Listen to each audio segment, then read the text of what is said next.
একদিন এক পরিচালক প্রশ্ন করেছিলেন, মান্না দে কেন, মুকেশ কোথায়? কথাটা শুনে চুপ থাকেননি কিংবদন্তি সুরকার শচীন দেব বর্মন। তিনি বলেছিলেন, এই গান যদি এস.ডি. বর্মন সুর করে থাকেন তাহলে গান গাইবে মান্নাই। ঘটনাটা 1969 সালের তালাশ ছবির। পরিচালক চেয়েছিলেন মুকেশ গানটি গান, কিন্তু শচীন কর্তা জানতেন এই সুরের জন্য দরকার মান্নাদের কণ্ঠ।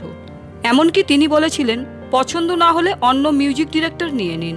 শেষ পর্যন্ত গানটি মান্না দেই গাইলেন, আর তারপর গানটি হয়ে গেল সারা ভারতের সুপারহিট। প্রমাণ হয়ে গেল একজন সত্যিকারের সুরকার জানেন কোন সুরে কোন কণ্ঠই সবচেয়ে উপযুক্ত। मन के सिवा ये कोई किसे को है तुझ में तेरे नैना